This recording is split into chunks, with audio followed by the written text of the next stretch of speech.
Good evening, I am Drew. not a fan of undue stress in my life. Okay. Okay. What's got you down? I am going to a wedding this weekend. Oh, that's a lot of work.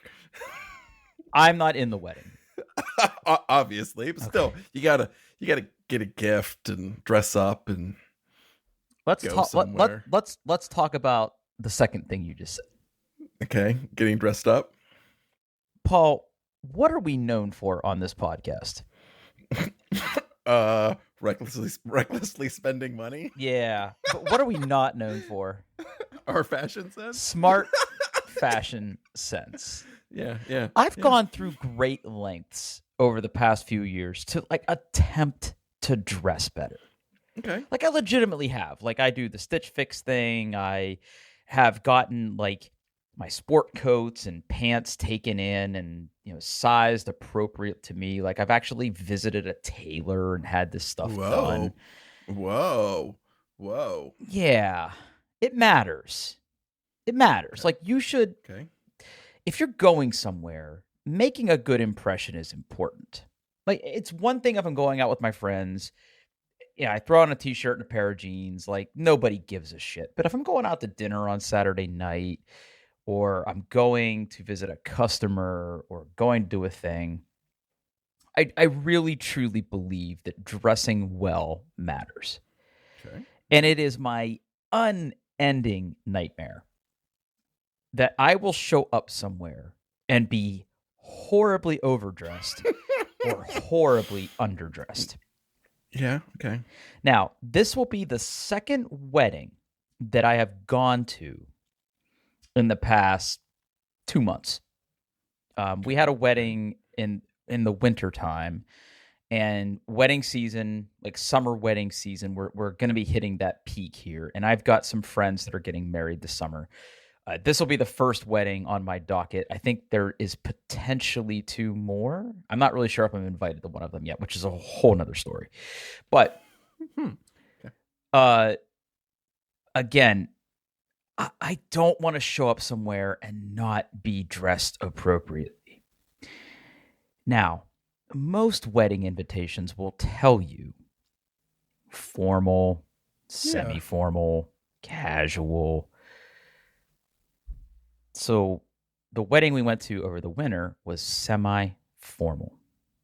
And there was some debate in this house about what that meant. I would have to Google it. In fact, I'm Googling it right now. I want you to tell me what definition you have of semi-formal. Okay. Okay. I think if you're a gentleman, a suit, a shirt and tie at least. It's maybe a sport coat instead of a whole suit thing. Okay. I don't know. I'm Sport bad coat, at this. slacks. You know what I would do?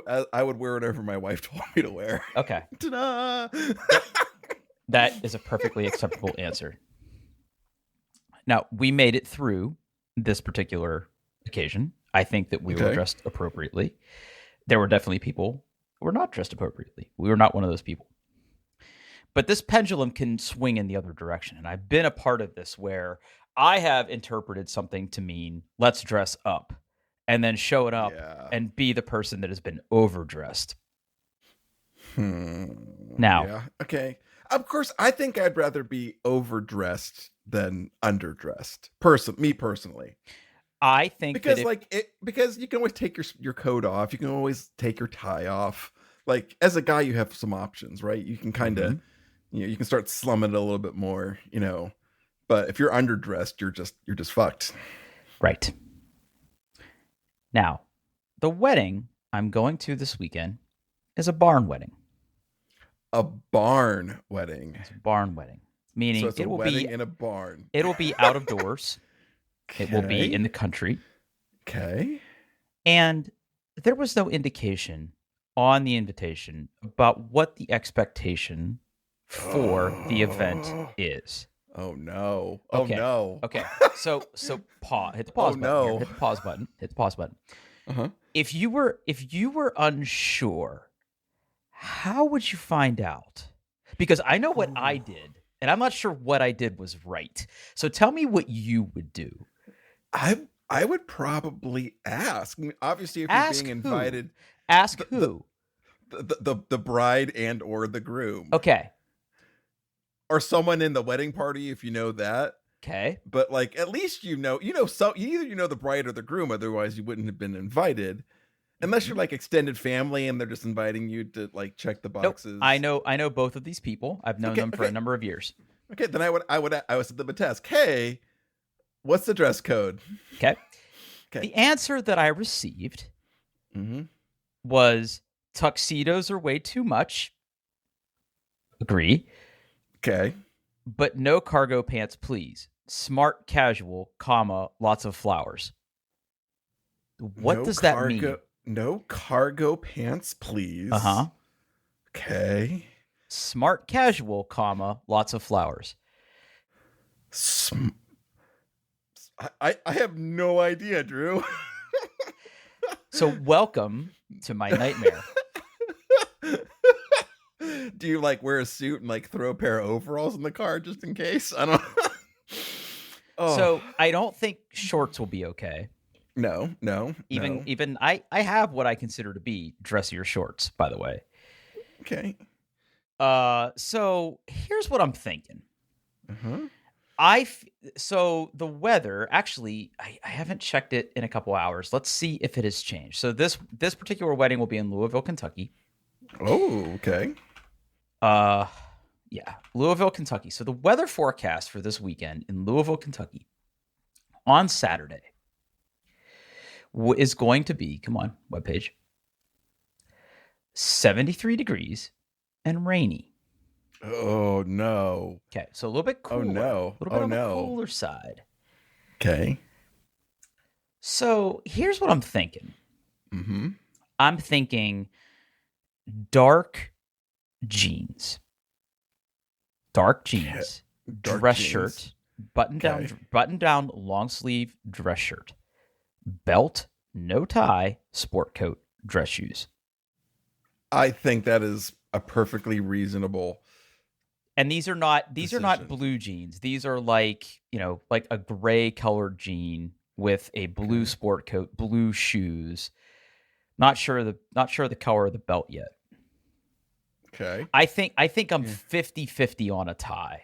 I think I'm 50-50 on a tie. That might that might be a game time decision. That might get thrown in the car. Exactly. You take that in the car, you park, you look around, you see what's going on, and you can always put the tie on right before. Yeah. Yeah, I'm very, very confused by this. Yeah, whew, that's rough. That's rough. Yeah. But it's my absolute nightmare. So I asked some of my friends that are also going.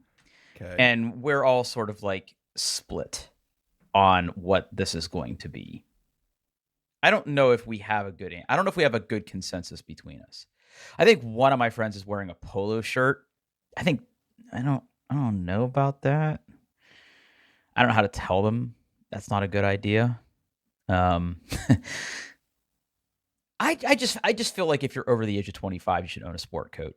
Am I off on that? Like, you should probably own a sport coat for something. I think that's reasonable. Yeah. Yeah. I don't think that's unreasonable. Huh. No, not at all. Oh, sure the worst. Still, I mean, like, be more specific. I mean, come on. Usually, the last couple weddings I've been to, it has been explicit. It has been explicit on the invite what the dress code is. Yeah. And like, I again, like, there was a period of my life where I would just throw on a suit and go, right? Mm-hmm. But that's like its own little snafu. I feel like that can also be a trap if you just are constantly the guy in the suit, especially if you're not a guy who buys suits on the regular, because suits. Oh, you have like the same suit. Like, yeah, like suits, like there are styles. Things come and go in style. Your body changes. They don't fit the way they always used to fit. Suits that are too big are just as bad as suits that are too small. Like, you need to stay on top of it. Like, if you're going to be the suit guy, you got to stay on top of your suit game. Either get your suits tailored and make them fit correctly, or go buy new suits. Like that's just, and you don't need to go spend thousands of dollars. Like Men's Warehouse, perfectly acceptable. Like go to Men's Yeah. Warehouse, buy off the rack, right? Like find something that kind of You fits get you it if you're in fitted. a Yeah. pinch, and Yeah. then like have them measure you, get it, get the pants cut to the right length, get the or hem to the right length, get the waist taken in or let out, like that, like to me, and maybe this makes me a gigantic bitch, but if I'm anywhere and I see a guy in a dumpy suit or an ill-fitting suit, I absolutely notice it. Like, and Okay. I have been that guy, by the way. Like Yeah. I know what it feels like to be that guy.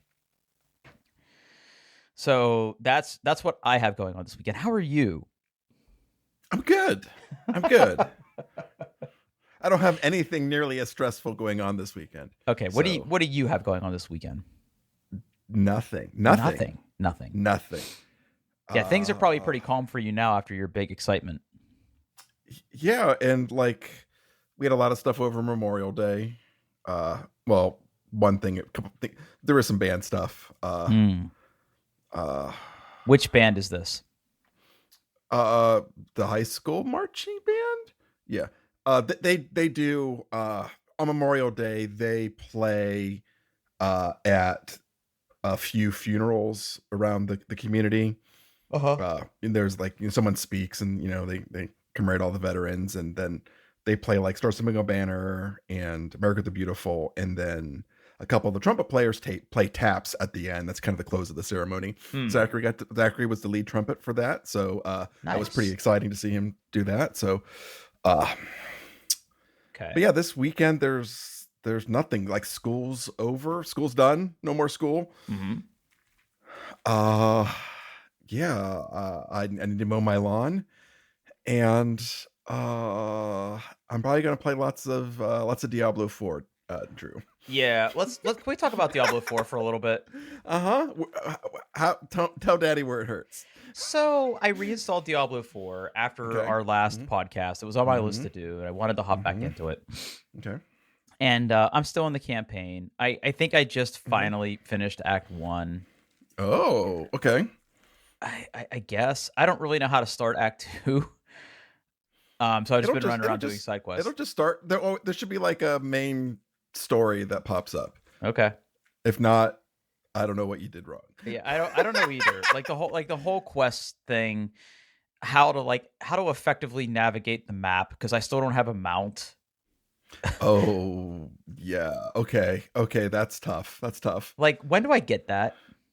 Oh, middle, like, do you get them? I think it's like beginning of Act 4. Act 4. God damn it. I feel like I run everywhere in that after- goddamn game. Yeah. After Act 3, you get them out. That seems like a long time. It is a long. That's too long.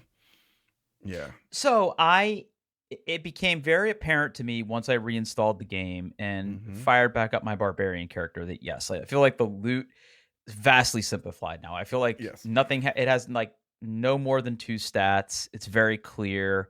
It took me a little while to sort of figure out how to do the affixes and everything, and like salvaging gear. Here's the thing that I don't understand about the game still. Okay. There's a lot of dungeons, there's a lot of cellars.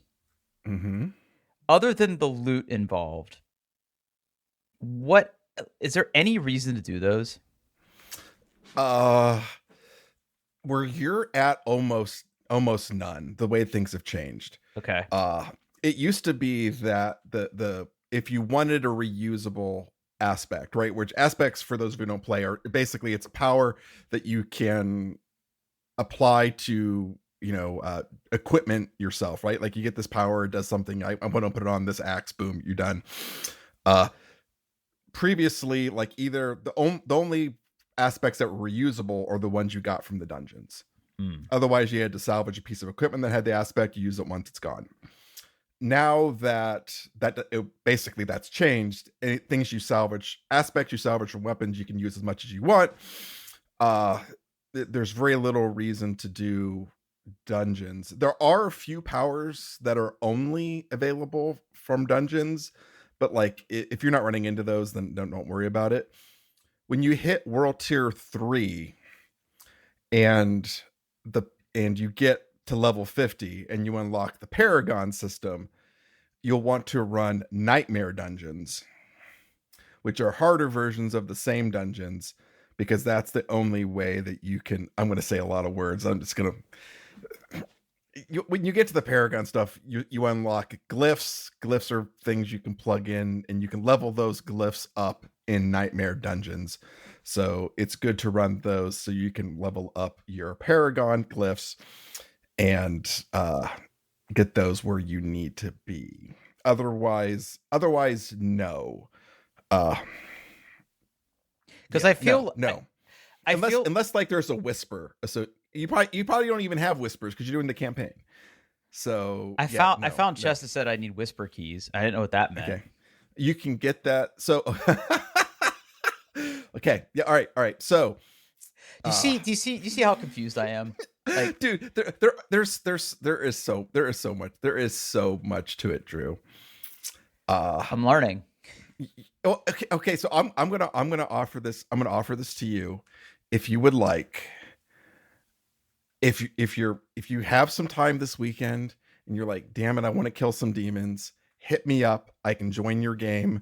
We can jump on Discord, and I can walk you through some of this stuff. We should stream that. You should. Okay, yeah, I'm down. Yes, yeah. Okay. Yeah. I mean, by the time the podcast's out, people will already miss it, but yeah, we could do that.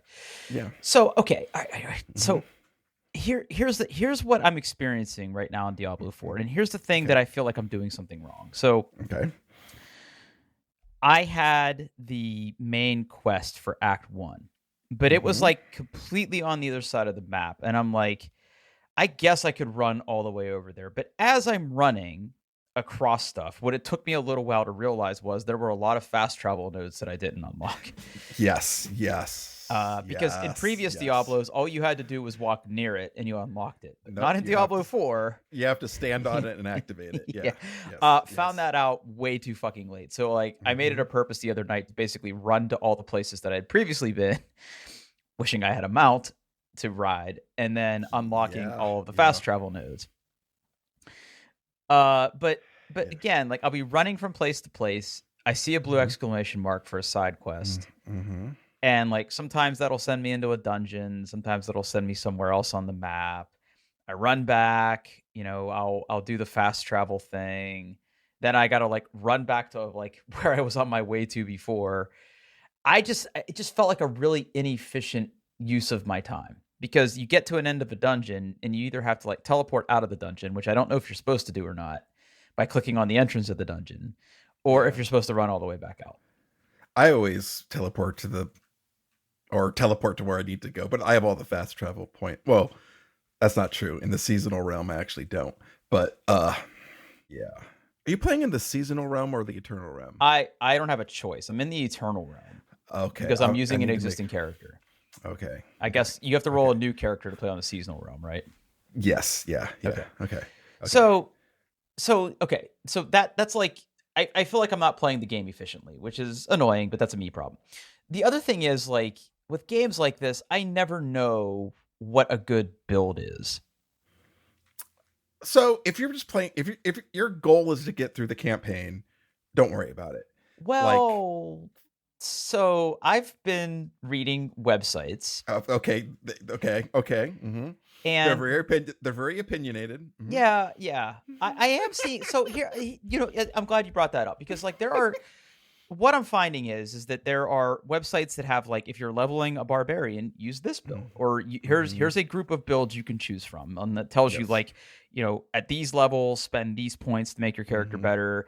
And then, if you want to do this build, spend it here. And like, here's the skills you're going to use, and here's how you're going to play the character. And what's interesting is that there seems to be similar names for similar builds with slight variations. Yeah, like you like your whirlwind barbarians. Yeah.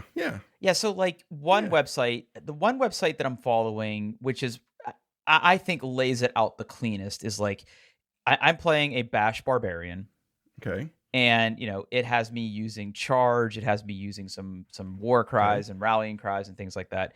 But this other website that has a similar Bash build was using leap instead. So I feel like there's some play in the variation of the overall theme of some of these things. Yeah, yeah, there is. Yeah. Yeah. So I'm Yeah. kind of learning that. Okay. I'm only level 40 in Act 1. You are way over leveled. Well, the game seems to scale with me. Yeah. Yeah. I mean, like, yeah. You should finish the game at about a level, ideally, if because the goal is to finish the campaign so you can do the other stuff. I mean, you probably should finish. You probably should already finish the campaign. But like I'm doing a lot of side quests, right? Okay. I'm not doing any seasonal shit because I don't have a seasonal character. So like I'm literally just like finding blue exclamation points, doing those things, and then continuing on my merry way, right? Like I just do that.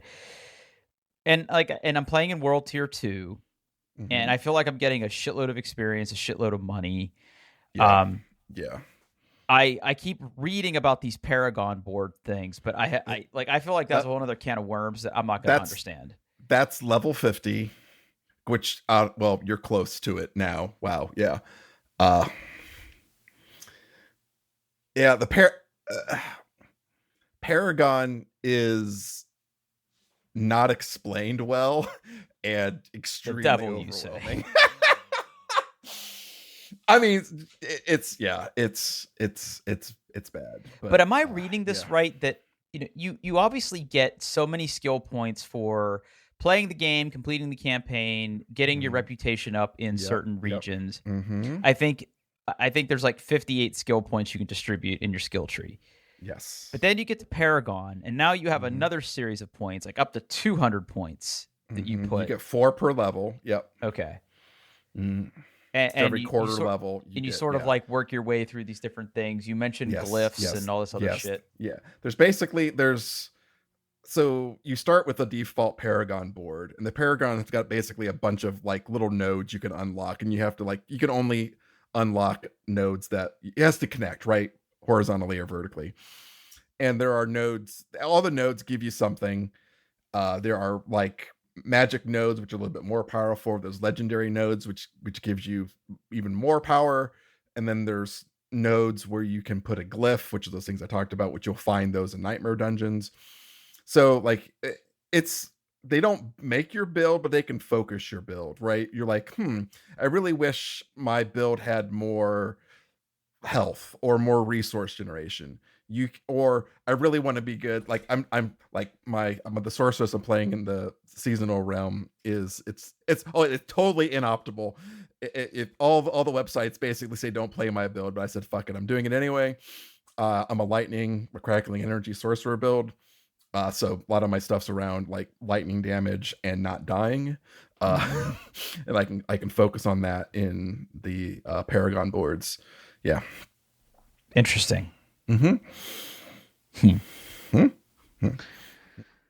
then once I complete the campaign, and I've done the side quests, like what do I do? So the main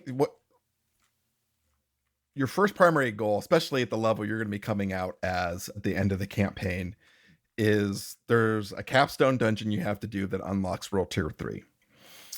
And that would be your first goal. Get into World Tier 3. Start running nightmare dungeons to increase your glyphs. Honestly, at that point, really what you're doing is nightmare dungeons and hell tides. Hell tides are world events where it gets all red and spooky, and there's lots of monsters. There's this item, I can't remember what it's called, but it's this little brain. You can eat the brain, and it makes all the monsters tougher. Eat the brain. And basically the Helltide, as you kill monsters, they drop cinders. You collect cinders, you open chests, you get loot.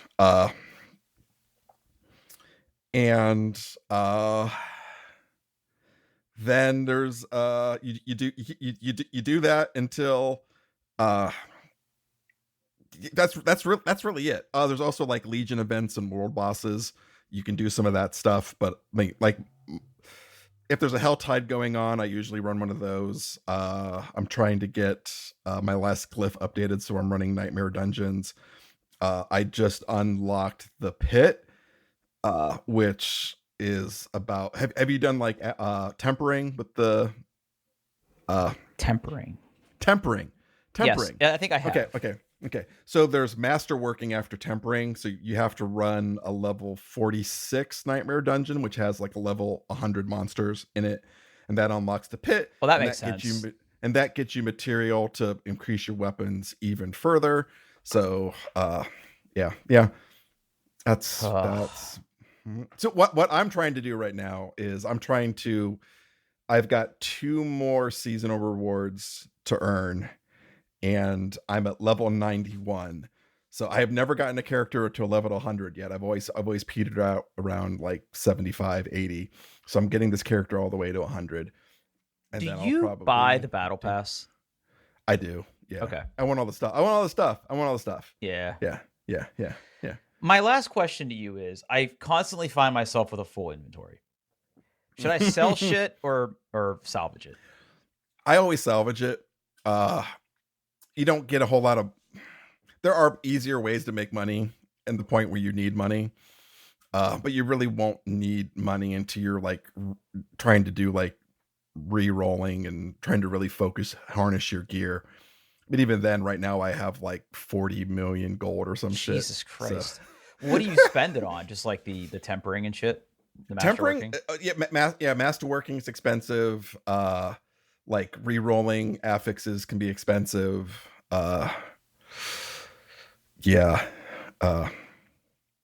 Tempering doesn't cost any gold, which is why I would say like if you're at a point where you're like struggling, like temper everything, temper it, put stuff on there, and that will usually give you the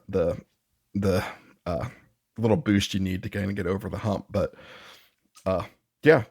So you need to finish the campaign and then get into World Tier 3. Okay. Now, what are you playing on? Are you playing on your PlayStation or on your Steam Deck? I'm playing on my play. I could do either because crossplay. Crossplay, yeah. But I primarily play on my PlayStation. Got it. Okay. Yeah. But I can click the dirty crossplay box and then join you. So well, I would hate to make you suffer. Mm-hmm.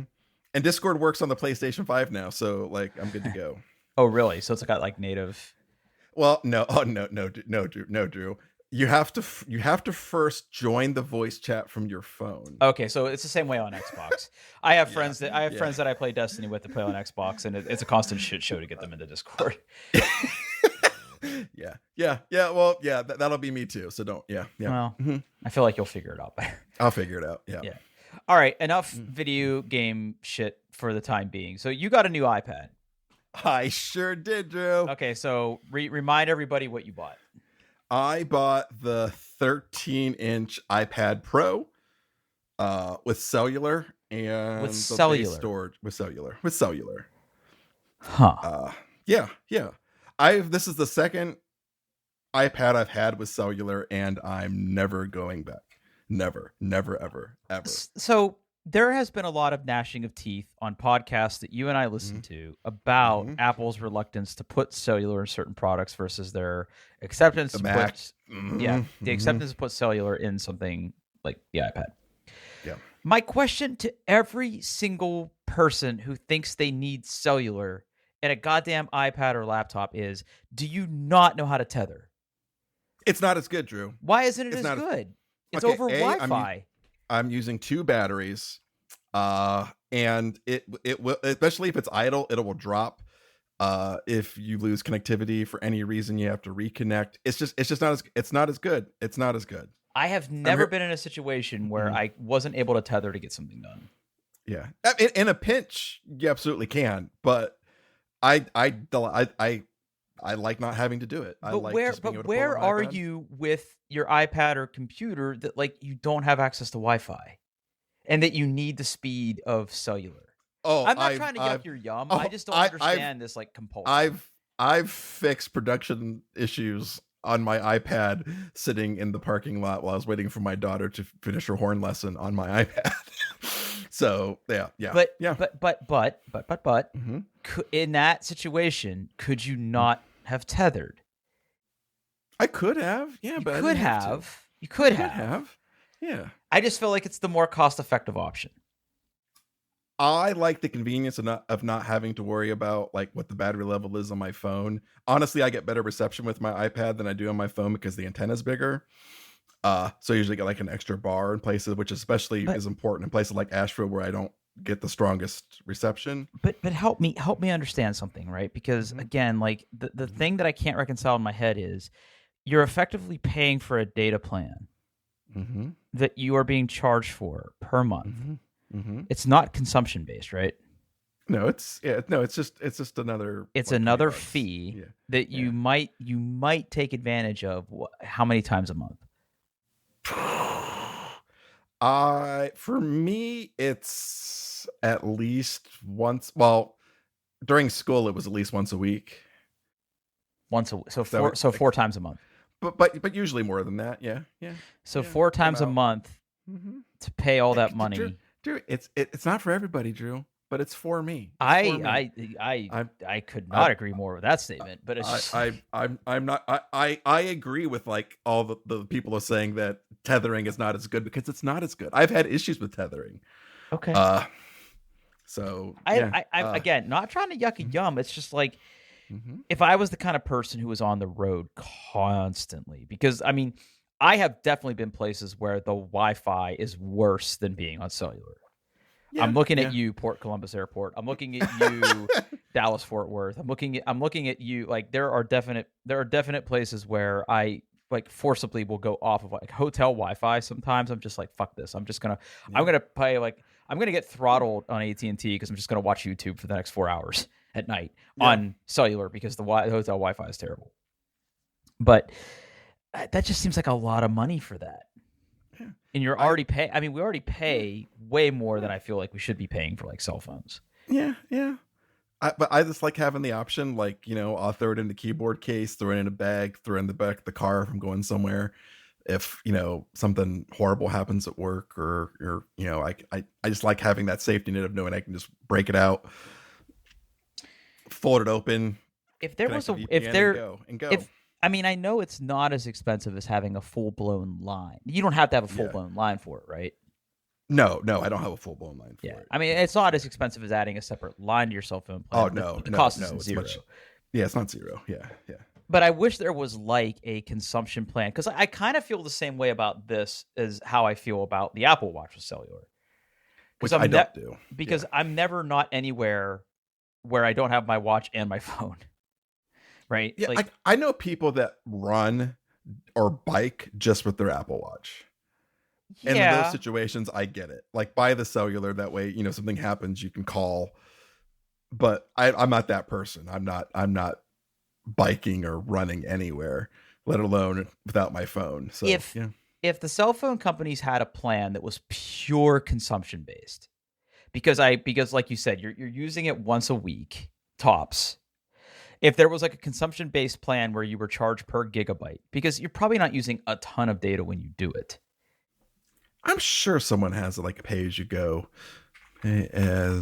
you go iPad plan. Man, that I'm keyboard sure sounds good. somebody does it. In that it's nice.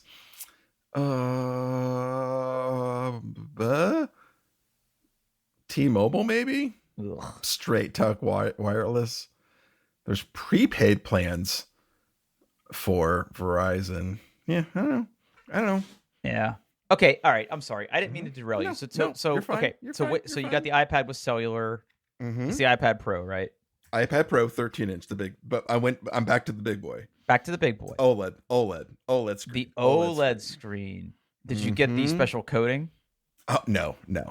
I did not get the matte nano texture coating. Yeah. Heck, I was even like reading that like the Apple reps were saying like if you don't already know that you need the nano texture, you don't want it.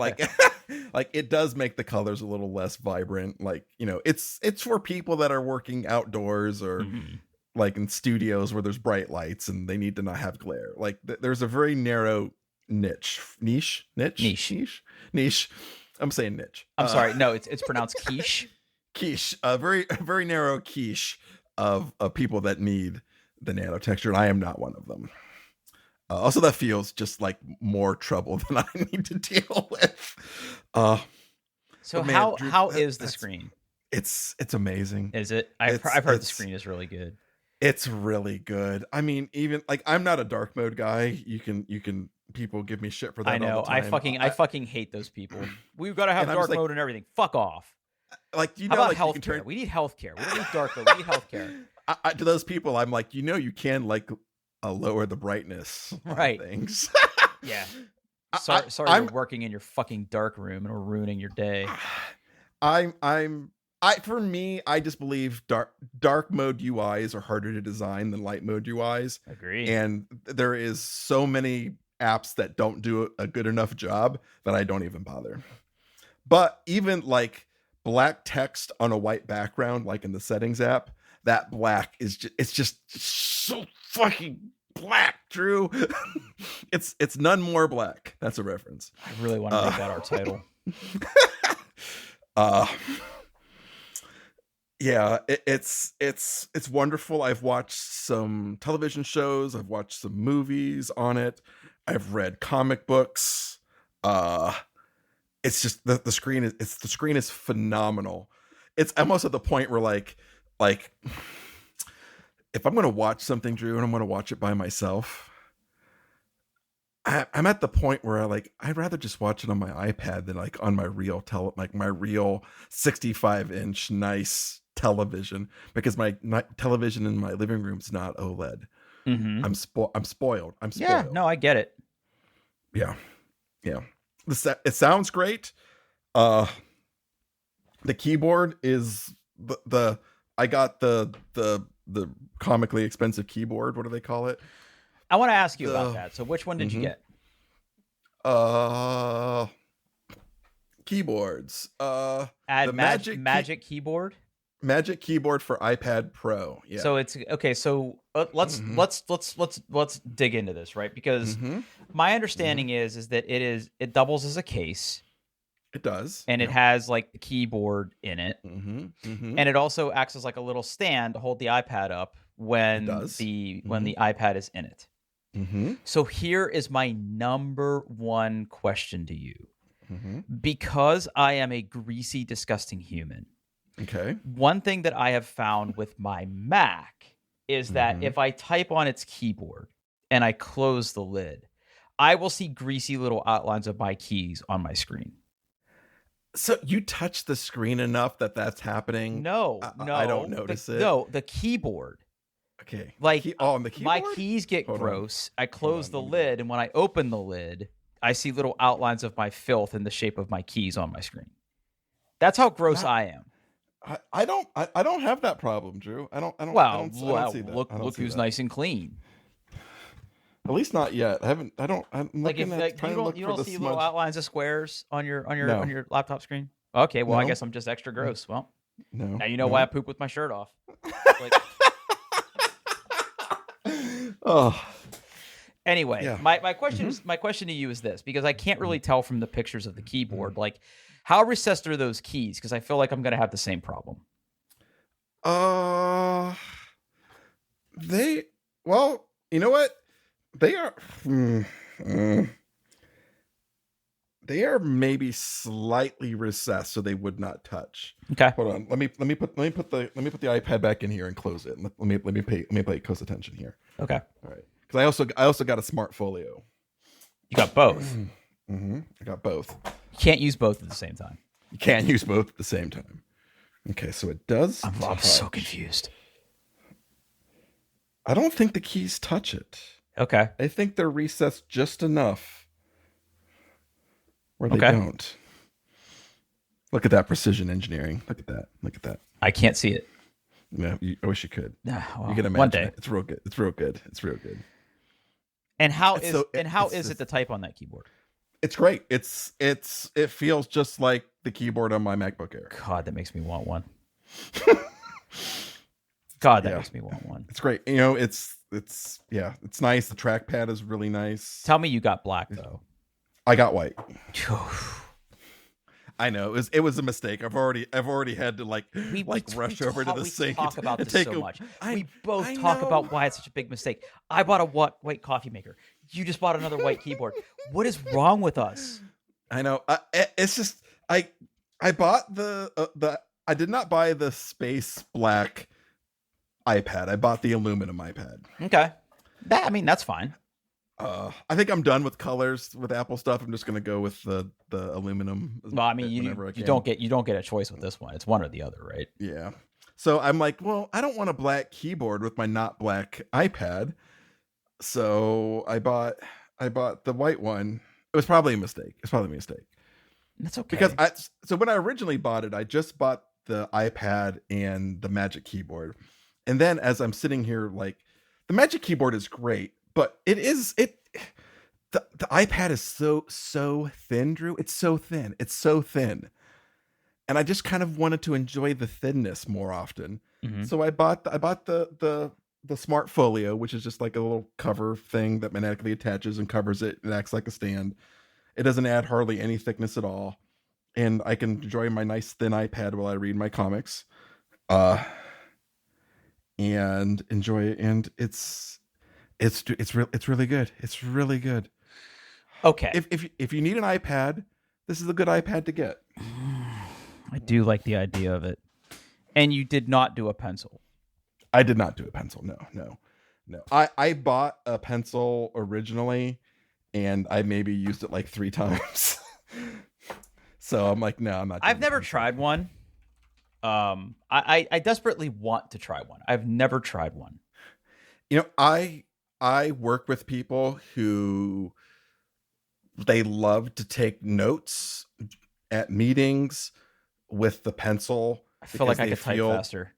Well, for them, they feel like it's an attention thing, right? Like that they're somehow like the act of like using a keyboard means that they're using a computer and therefore full of distractions. And if they use the pencil, they feel like they get distracted less. I'm not that way because I can type faster. Yeah, and you're a professional. Yeah, and that's fine. I'm also not artistic at all.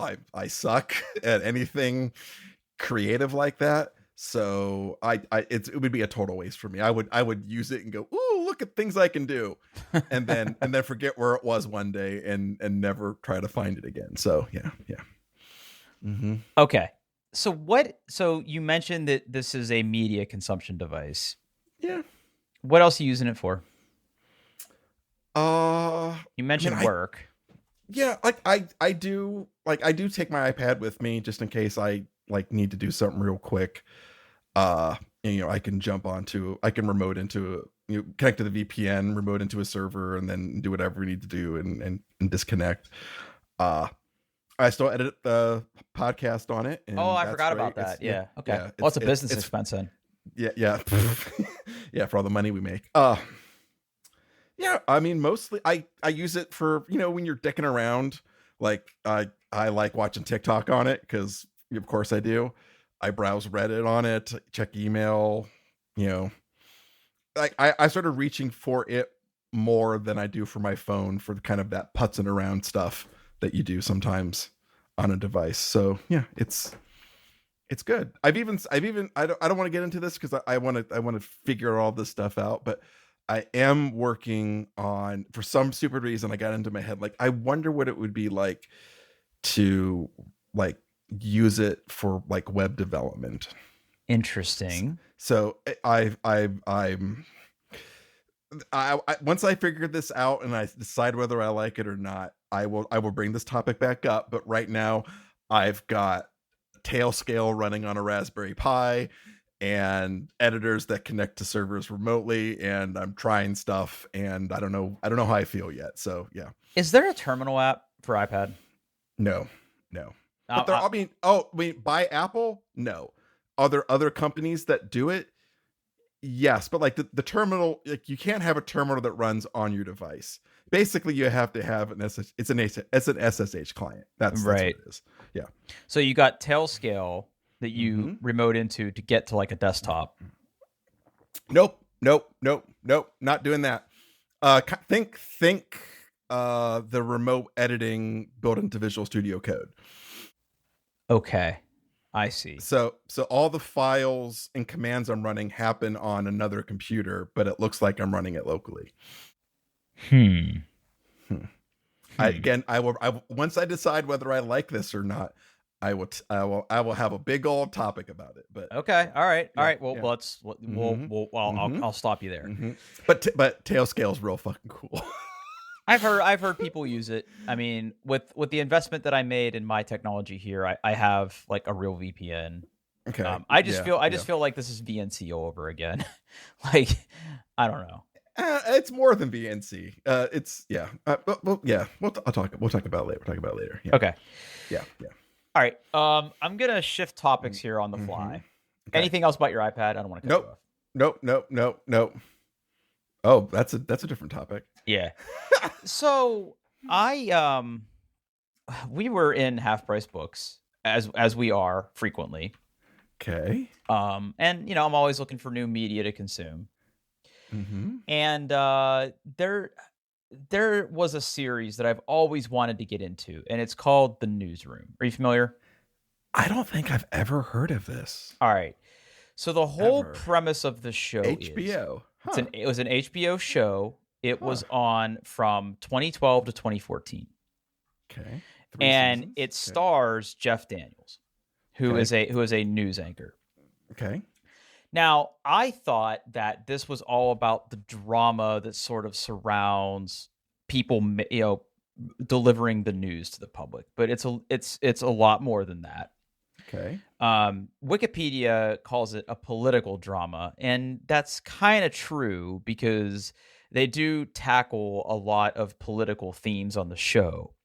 But what I really like about it is that it's telling the story of these main characters in this newsroom for like a primetime network TV show in the context of real historical events. So, like, for instance, like in one of the first episodes that you watch, is the Deepwater Horizon disaster. So there's stuff going on with these different players in the show personally, but then the breaking news happens about Deepwater Horizon, and you sort of see like the show sort of kicks into another gear, and it shows like how they vet sources and how they do research and what they choose what to report on and what they don't, and all this other stuff. And like I'm almost all the way through season 1. And if you look back at all the things that happened, because I think it starts in 2011, like if you look at all the things that happen over the course of that first season, like there's Deepwater Horizon, there's Gabrielle Giffords getting shot, there's Osama bin Laden being killed, right? Like there's all these historical events that get weaved into the show. And I really, really like the way they do that. Plus, it's written by Aaron Sorkin. And like Aaron Sorkin's one of those guys that you sort of love him or you hate him.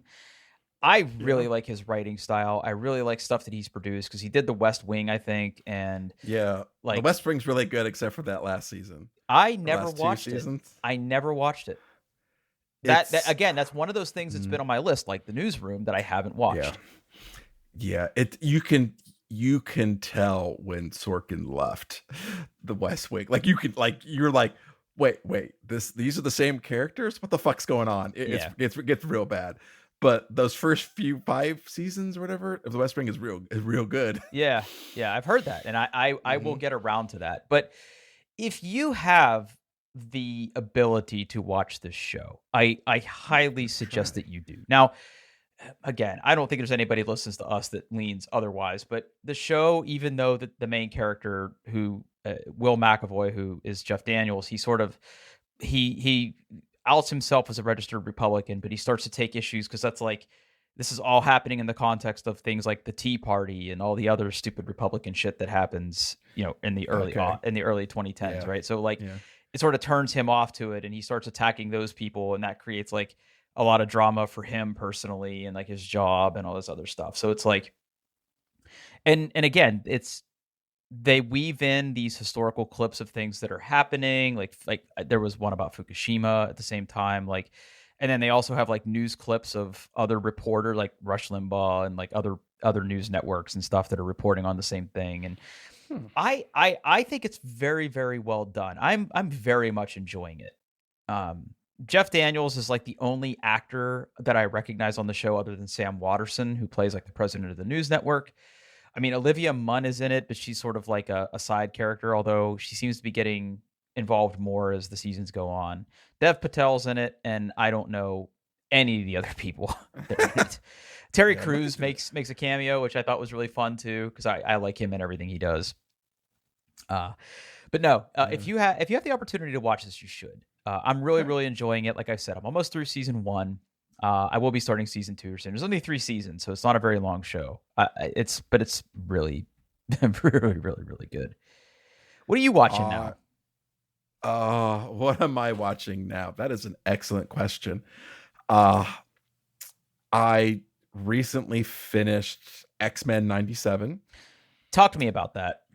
Is Uh, that just the show from the '90s X-Men, or it's did they literally redo it? it's no, it's literally the next season. The story picks up where it left off. Because I remember watching that X-Men animated series. Yeah. So I'm actually rewatching that uh because as you watch X-Men 97, you're like, "Wow, that show really was bonkers, wasn't it?" And yeah. I mean, and then it's even got me reading some X-Men comics now, and that series is just nuts. But if you watch the the 90s cartoon, the regular X-Men animated series, maybe I can find still like a hear the five. theme song in my Yeah. head. And, Yeah, they modernize it, and uh dude, it's done really well. That it's like it's this it follows the same story, but it's not for kids, it's for the people that watched that show while they were kids. So ah, it's much more mature now. uh I never I'm gonna say something that I never think I would say before. I would totally fuck Gambit. Oh yeah. uh yeah, I can see that. I always liked him as but a character. yeah, he's just a hot, sexy dude in this show. Uh, The accent, and though, that yeah, Creole accent, though. yeah, that works for me. Uh, it's bonkers. It's more mature. It's grown up. There's death. Uh, it's real good. It's real good. It's real good. I just remember watching that show and thinking to myself, why does Jubilee exist? She makes fireworks. Like I remember watching that. Yeah, she's they introduced one new character to the X-Men that wasn't in the original series, but other than that, it's that same cast. You know, Yeah, that was a yeah, period of my life where I had a lot of friends that were in the comic books. The only comic books I owned was The Punisher. I had like 5 episodes of The okay, Punisher.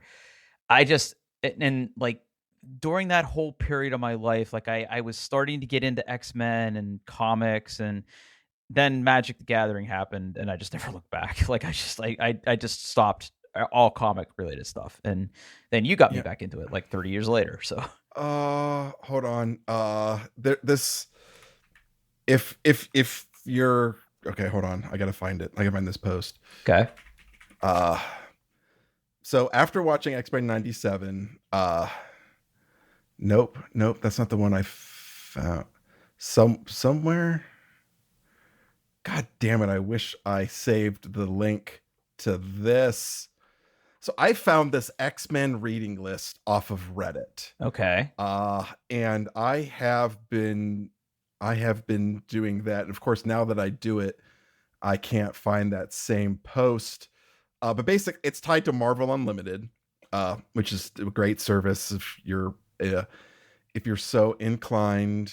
But I'm going through there. I just finished the like some of the Uncanny X-Men in the 80s. I read the original Dark Phoenix saga, Days of Future Past from there.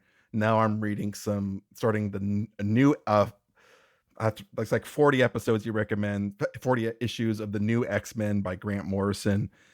I'm like 3 episodes into that. The art style is fucking weird though. I will go out of my way to find this because I copied the whole thing into my notes app. I will find the original and put it in the show notes before this goes live. But that's what I'm doing.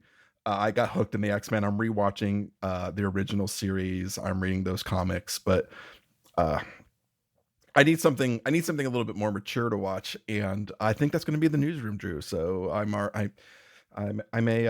watch an episode of that as Okay. soon as we're done recording here. Actually, Yeah, I don't, you have HBO Max, don't you?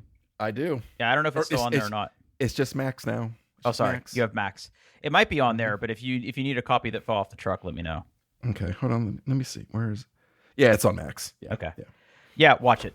I mean, I it's real good, real good. Okay, well, I have to go figure out what the hell I'm going to wear to this wedding, so I got to go upstairs and like start to dig through my closet. So let's get out of here. Hey, everybody, you can go to doingtheirbest.com. You can find all the show notes, emails, links, all that stuff. And thanks for listening.